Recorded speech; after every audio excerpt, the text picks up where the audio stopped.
We now call upon Dave Davis to speak on behalf of the Jewish students of the law school. Thank you, Dave.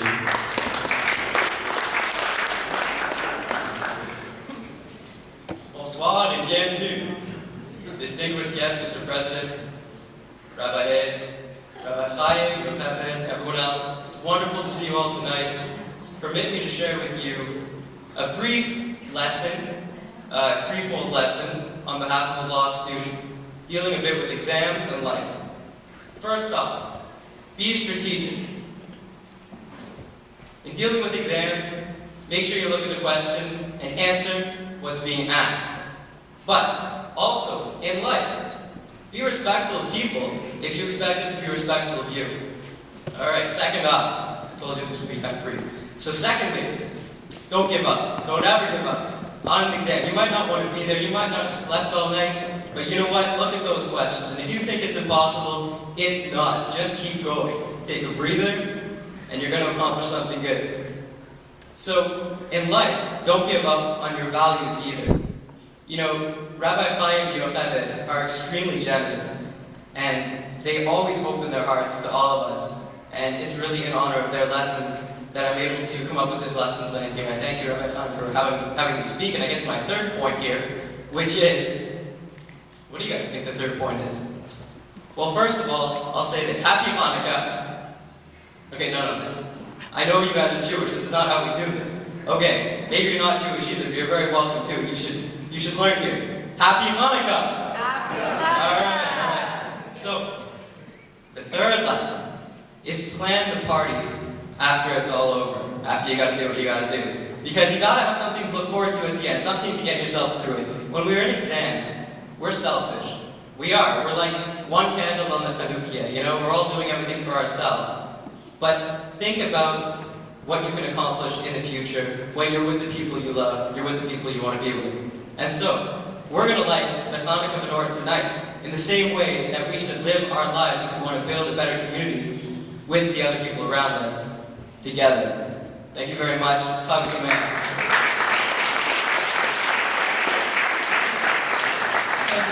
Thank you very much, Dave. Just a small correction, that the party's on Gilmore Street. Make sure you know that, right? Okay, we now call upon one last speaker before we actually introduce the president. The founding president of Chabad on campus, who was the president last year, the president this year, and extremely involved in Jewish life on campus, and is very, very involved in API, Adam Berkton.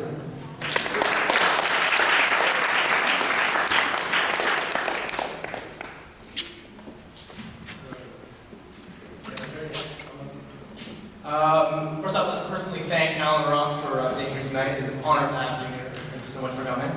And if you don't mind, Mr. Rock, I'd like to explain something to you. I'm sure you've gathered this from any Jewish event that you've attended. But we Jewish people, we like to eat. Face it, right? Every single holiday, we love to eat. Most of our holidays, though, are always usually associated with some big meal. Our holiday Shavuot, we have a big meal filled with dairy and cheesecake. Passover, we have a big Seder. Rosh Hashanah, we have a big meal. Yom Kippur, not so much, but before and after, though, we do eat. But Hanukkah really is not, there's no big meal associated with the holiday itself. It's kind of interesting. And to sort of understand that connection between, you know, what's the source of that, kind of have to look back to the history of, you know, how the holidays came to be. We know, as was mentioned before, that Jews have throughout history, you know, unfortunately been persecuted. You have to go all the way back into biblical times. You know, you have the Jewish slaves in Egypt, and through all the other people that were mentioned before, through persecution from the Jewish people, we have Roman, Babylonians, and the list can go on and on, and even to more recent times with the Spanish Inquisition and, unfortunately, the Holocaust. And as horrible as those events were, they were more of what we can see as a physical attack on the Jewish people who physically tried to kill us. With the story of Hanukkah, it's sort of more of a spiritual attack, you see. They, as was mentioned by Yocheved before, that they tried to sort of get rid of God out of the equation. They wanted, you know, we could have Shabbat, but it had to be on Sunday. Or we could have kosher, but, you know, our kosher hamburger had to have a slice of cheese on top of it. That joke went better during the result, but and moving on. But no, we see they try to get rid of the spirituality of our people, and that is absolutely necessary to have to in order to survive, to continue. So that is sort of the connection between sort of a meal, even though at the end of the Hanukkah we do eat anyways, and we have tons of food over there. But the whole principle of the fact that it was more of a spiritual attack.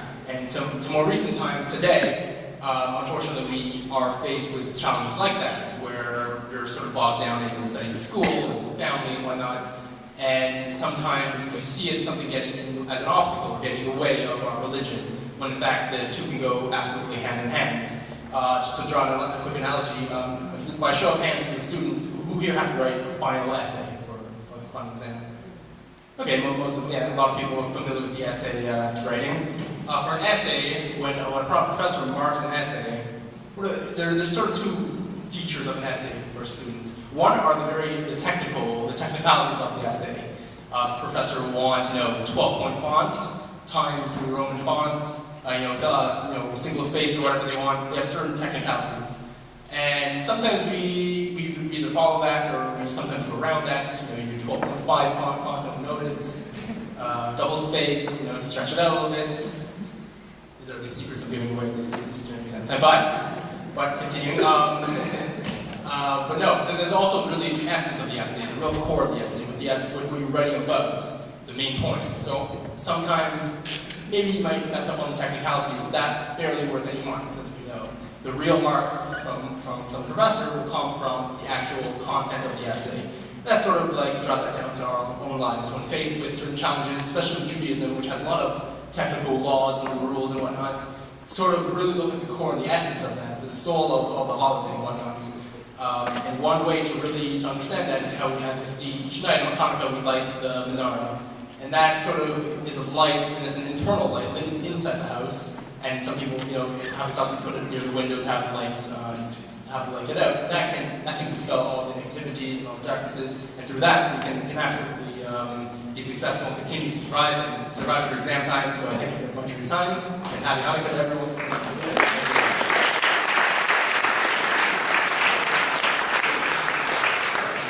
To introduce the president of Ottawa University, we call upon the leaders of API, Jason Wheaton, the president, and Zach Cantor, vice president, to introduce Mr. Honorable Mr. Alan Rock. I'd also like to acknowledge two people, Mr. Norma Freeman from Centerpoint for being here, thank you very much, and Tali Bogba, the president of the Jewish Medical Student Association. Thank you, Tali.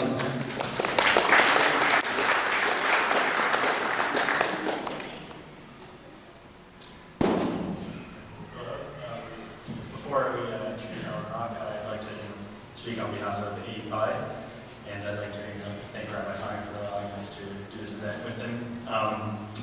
I don't know if a lot of you know the brothers that are first of all in here in the room, but in our chapter we have just over 30 brothers, and something special is that each individuals were very diverse, and something we pride ourselves is our unity through that diversity.